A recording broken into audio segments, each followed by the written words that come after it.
Bonjour, c'est Fabrice Delmeda. Dans cet épisode, on va s'intéresser à un immense monument français, le Louvre, à Paris, avec son bâtisseur. Au cœur de l'histoire. Ce matin, un chiffre vertigineux. Plus de 10 millions de personnes ont visité le Louvre à Paris en 2018. C'est un chiffre jamais atteint par un musée international de beaux-arts et d'antiquités. Le Louvre qui enregistre une hausse de 25% par rapport à 2017 et qui bat son propre record de fréquentation.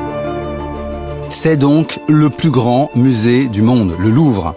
Cette espèce de vieille dame devant laquelle nous passons parfois sans y prêter attention, qui a donné lieu à des combats homériques autour de la pyramide de Paye. Mais au fait, depuis quand le Louvre est-il ce grand musée qui rassemble des chefs-d'œuvre du monde entier? Est-ce que ça a commencé sous la monarchie? Est-ce que c'est un produit de la République, comme on le dit souvent? Ou est-ce qu'au contraire, cet ensemble monumental est un enfant de la Révolution et de l'Empire? Eh bien, c'est ce que nous allons voir aujourd'hui en revenant sur le moment où le Louvre a pour la première fois recueilli la plus grande collection d'objets d'art au monde. C'était à la fin du XVIIIe siècle et au début du XIXe siècle, avec un personnage qui en est la clé, Vivant de nom. Eh bien, pour découvrir cette grande figure, suivez-moi au cœur de l'histoire. L'histoire du Louvre, comme plus grand musée au monde, comme plus grande collection d'objets d'art de son époque, commence paradoxalement en Égypte. C'est en juillet 1798 que Bonaparte, le consul Bonaparte, s'est lancé dans cette expédition qui doit à la fois donner des avancées militaires, économiques et scientifiques. Autour de lui, un aréopage de savants et de militaires, et parmi eux, un homme, Dominique Vivant, son nom de famille c'est Denon, et on le surnomme, on l'appelle généralement Vivant Denon, est de ceux-là. Dans cette expédition, il joue un rôle particulier. Il doit être à la fois un expert en art et aussi un dessinateur. Il en ramènera d'ailleurs de nombreux croquis. Denon rêve de voir Alexandrie, rêve de voir les pyramides, rêve de voir tous ces objets d'art qui remontent, selon lui, à l'aube de l'humanité. C'est au cours d'une visite à la Vallée des Rois, dans un des tombeaux qui s'y trouvent, qu'il découvre un papyrus sous forme de rouleau. Il le rapportera à Paris avec cette idée que les hiéroglyphes qu'il contient sont peut-être une des clés de l'histoire de notre monde.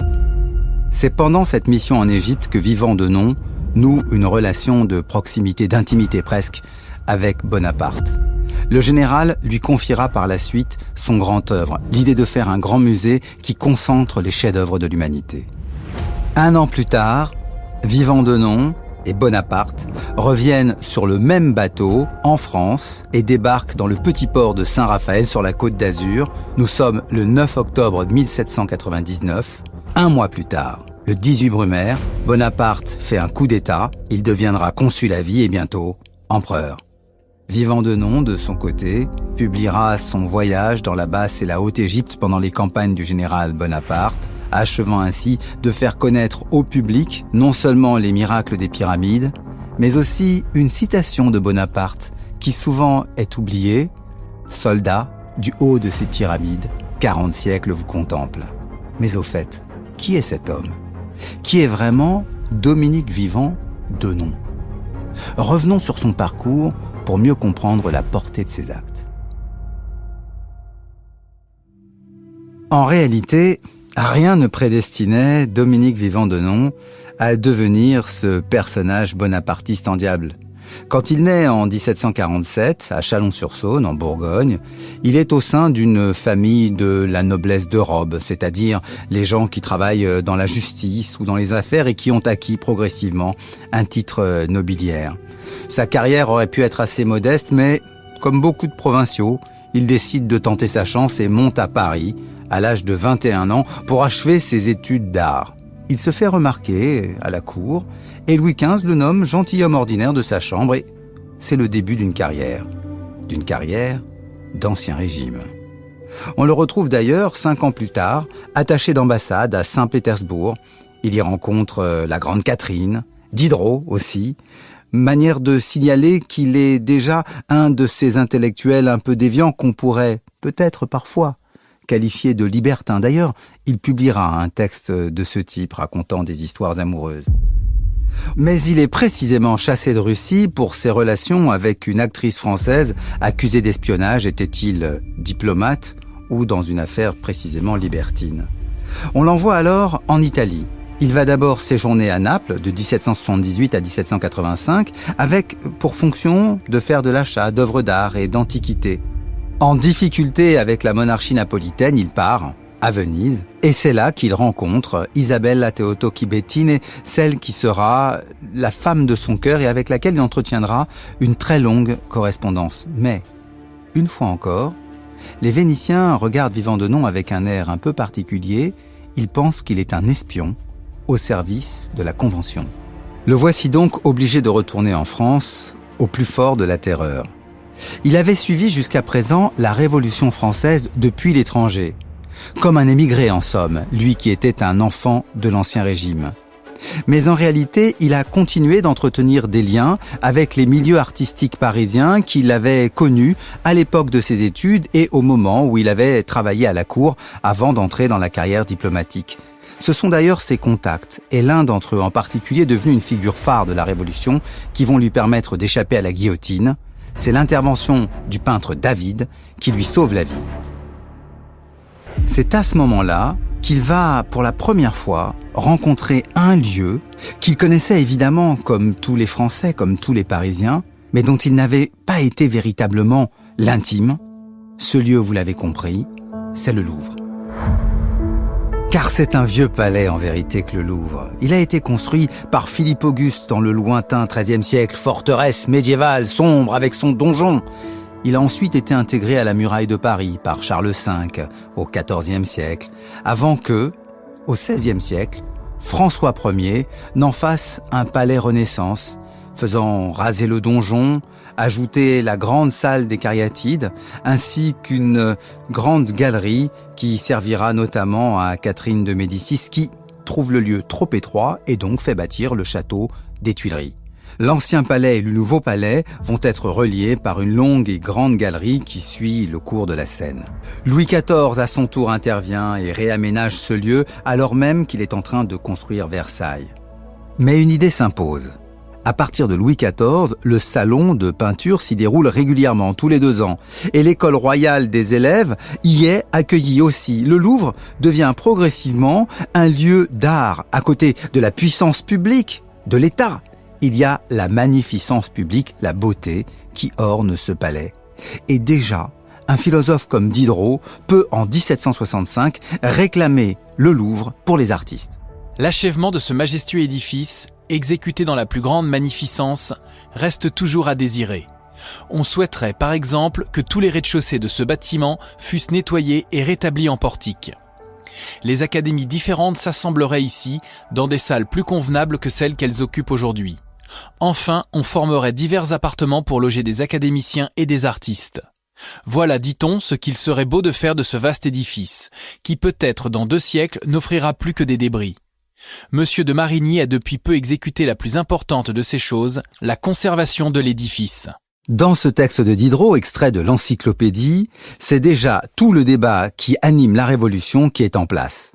À partir de 1791, en effet, on commence à discuter d'un projet qui déjà, il faut le dire, avait été évoqué sous Louis XVI, l'idée de faire du Louvre un muséum national. Et donc, on commence à se demander s'il serait possible d'avoir un lieu central dans la République qui rassemblerait toutes les œuvres d'art et qui permettrait de les ouvrir au public, de les montrer au public, d'en faire en quelque sorte un lieu d'instruction générale en matière d'art et de connaissances humaines. Et c'est ainsi que Vivandonnon fait part à un de ses amis de l'enthousiasme qu'il a pour ce projet.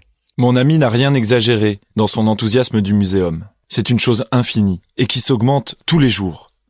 Car on y rassemble tout ce que l'on trouve chez les émigrés et dans les églises. Mon amour-propre a été assez flatté d'y trouver une collection de toutes mes gravures, dans de belles bordures.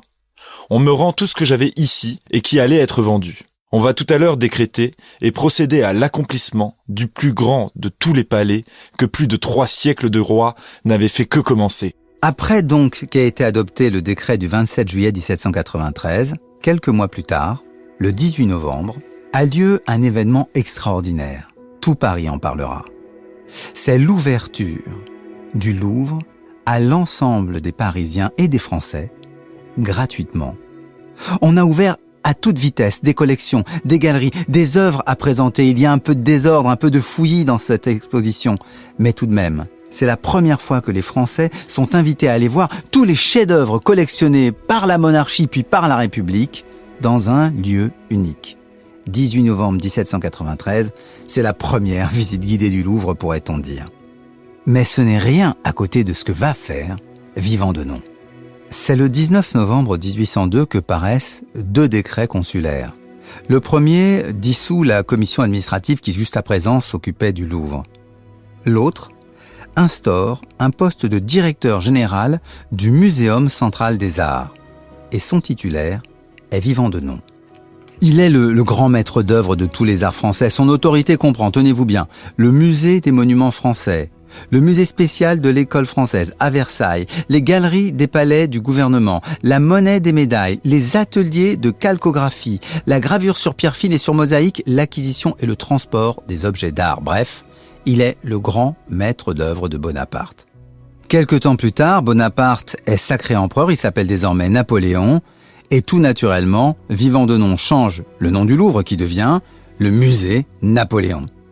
Il écrit à sa lointaine fiancée, Béthine, pour lui dire à quel point le travail désormais l'occupe. Il est bien vrai que j'ai une superbe place, et que tout le monde a été bien aise que je l'eusse. Qu'elle ne me sort pas de mes goûts, qu'elle me paiera de la dépense à laquelle elle m'oblige, qu'elle ne change rien à mon existence ordinaire, et qu'il n'y a plus de raison pour que j'aie un instant de vide dans toute l'année. Je n'ai plus un moment à moi, mais je me suis accoutumé à vivre pressé, et cela donne à la vieillesse un certain air de verdeur qui trompe le temps et les époques. Comme Napoléon veut être le maître de l'Europe, Vivant Denon veut être le maître des arts à l'échelle de l'Europe. Il n'arrête pas de faire venir des œuvres à mesure que les conquêtes impériales se déroulent. Il obtient ainsi d'avoir des œuvres qui vont venir d'Italie, d'Allemagne, de Russie même. Il fait venir les plus belles sculptures de l'ensemble du théâtre méditerranéen.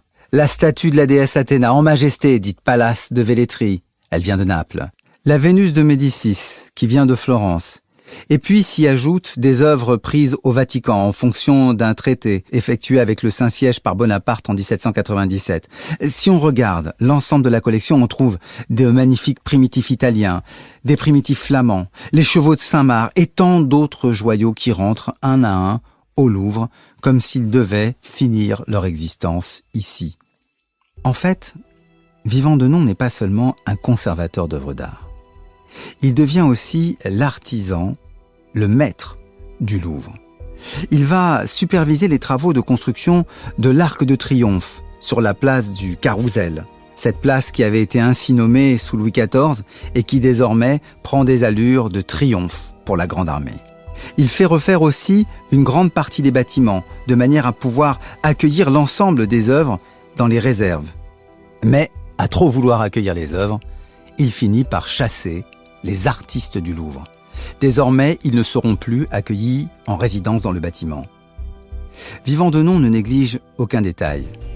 Il obtient que ses gardiens puissent porter l'habit de la maison de l'empereur.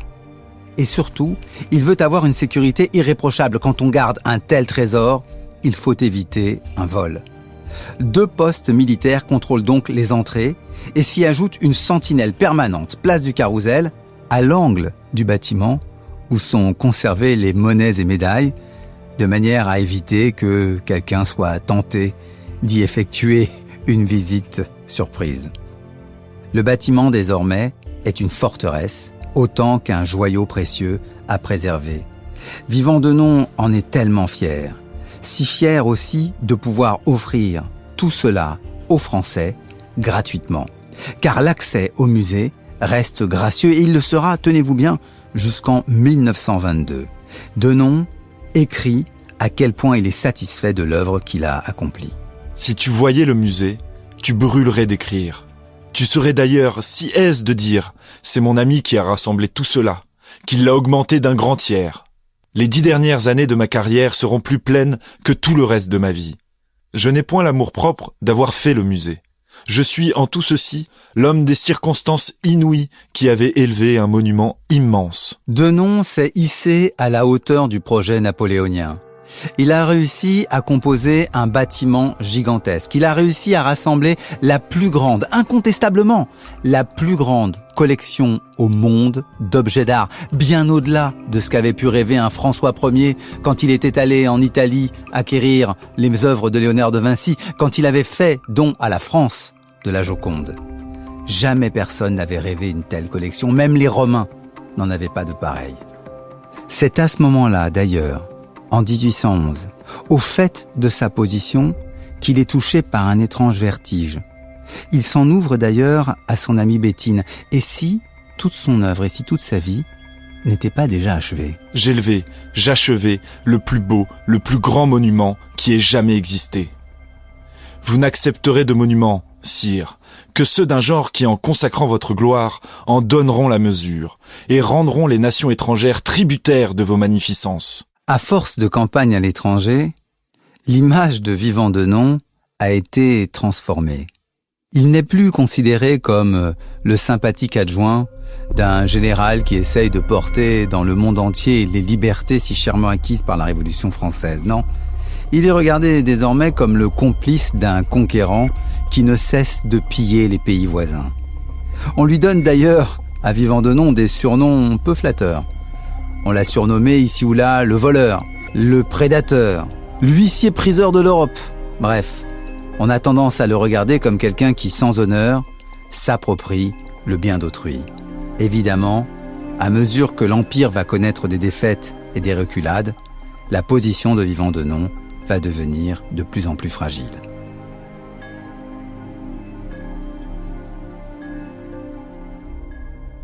En 1815, l'Empire s'effondre pour la seconde fois. Que faire de toutes les œuvres qui ont été transportées à Paris et qui ont été concentrées dans ce gigantesque ex-musée Napoléon qui désormais retrouve le nom de Palais du Louvre? 2 semaines après Waterloo, c'est l'un des chefs des adversaires de Napoléon, le duc de Wellington, le fameux général anglais, qui donne le ton en écrivant à son gouvernement ce qui serait la meilleure politique selon lui. Il est de plus à désirer pour le bonheur de la France et pour celui du monde que si le peuple français n'est pas convaincu que l'Europe est trop forte pour lui, on lui fasse sentir que quelque grand qu'aient pu être ses avantages partiels et temporaires sur une ou plusieurs des puissances de l'Europe, le jour de la restitution doit arriver à la fin. Mon opinion est donc qu'il serait injuste au souverain de condescendre au désir de la France. Le sacrifice qu'il ferait serait impolitique puisqu'il leur ferait perdre l'occasion de donner aux Français une grande leçon de morale. On peut imaginer aisément ce qui devait se passer dans la tête de Vivant Denon à ce moment-là. Une sorte de rage sourde, le sentiment qu'on était en train de casser son jouet, sa collection, que tous ces idiots d'Européens avaient perdu de vue l'idée qu'ils pourraient en un seul lieu tout consulter, tout regarder. Évidemment, Vivant Denon pouvait se plaindre de ses adversaires. Mais la réalité est bel et bien que la France avait pillé des œuvres d'art et qu'elle devait les restituer. Environ 5000 œuvres ont ainsi été rendues à leur pays d'origine. Une centaine a été conservée, notamment des italiennes, ce qui, d'ailleurs, fait parfois encore l'indignation de nos amis d'Outre-Alpes, qui, comme le ministre Salvini, en viennent parfois à réclamer dans ce vieux dossier que l'on restitue les quelques œuvres qui sont restées dans notre vieille maison du Louvre. Mais le Louvre n'est plus une vieille maison. Avec les travaux qui ont été effectués, notamment sous Napoléon III, le palais a trouvé un lustre étonnant. En 1871, il est passé près de la catastrophe. Rappelez-vous, c'est le moment où un incendie volontaire a frappé le palais des Tuileries. L'incendie s'est propagé par la grande galerie, il aurait pu enflammer les réserves artistiques du Louvre, mais il n'en fut rien. Il fut sauvé des flammes, et ainsi, il fut par la suite réparé et restauré, et devint l'écrin dans lequel se trouve l'œuvre d'art la plus connue au monde. Oui, je l'ai évoqué, vous l'avez deviné, c'est la Joconde. Aujourd'hui, elle est celle qui attire encore le plus de visiteurs dans ce musée dont nous savons désormais qu'il est le plus visité au monde. Ce qu'il y a de singulier dans cet espace, c'est qu'il réussit encore à se donner des airs de jeunesse. En 1989, à l'occasion du bicentenaire, le président François Mitterrand avait fait construire, dans la cour Napoléon, une pyramide, confiée à l'architecte Yan Ming-pei. Elle est haute de 22 mètres, et sa fonction n'est pas seulement décorative puisqu'elle permet à la lumière de pénétrer au cœur de l'actuel musée. Ce musée, d'ailleurs, est encore retourné d'une certaine manière à ses origines. En 2012, il a ouvert une section des arts de l'islam et l'a présenté au grand public pendant une longue exposition. Là encore, on retrouvait les traditions de lien avec l'Orient qui avaient été fondées par Bonaparte et Vivant Denon. Le Louvre s'inscrit dans une logique actuelle, celle de la mondialisation. Il n'est plus un musée patriotique, mais il prétend porter une sorte de culture mondiale qui d'ailleurs aurait paru naturelle à Vivant Denon, ce révolutionnaire universel. Il y a désormais d'autres Louvres. Il y a un Eye Museum aux États-Unis qui est un musée frère du Louvre. Il y a des musées labellisés, comme le Louvre des Sables à Abu Dhabi, dans la capitale des Émirats Arabes Unis. Le bâtiment est ainsi devenu une sorte de cœur qui repose sur une marque, qui s'appuie sur un pays, mais qui pense et qui résonne partout dans le monde. Ce podcast est terminé. Je tiens particulièrement à remercier une auditrice, Anne. C'est elle qui nous a suggéré ce sujet sur les origines du Louvre. Donc vous voyez que vos idées nous sont très précieuses et très utiles. N'hésitez pas à nous les signaler, que ce soit sur les réseaux sociaux, sur la page Facebook de l'émission ou sur le site de cette émission. Et puis bien sûr, on peut se retrouver sur les réseaux sociaux. Encore une dernière chose. Pour faire cette émission, un livre nous a été particulièrement utile. C'est celui de Jean Marchionni, Vivant Denon ou L'âme du Louvre, et il est paru aux éditions Actes Sud. À très vite donc. Au cœur de l'histoire est une production Europe 1 Studio, présentée par Fabrice Dalméda, préparée par Simon Maisonneuve et réalisée par Julien Tarot. Pour ne rater aucun épisode, abonnez-vous sur Apple Podcast ou vos plateformes habituelles d'écoute. À bientôt pour un prochain épisode.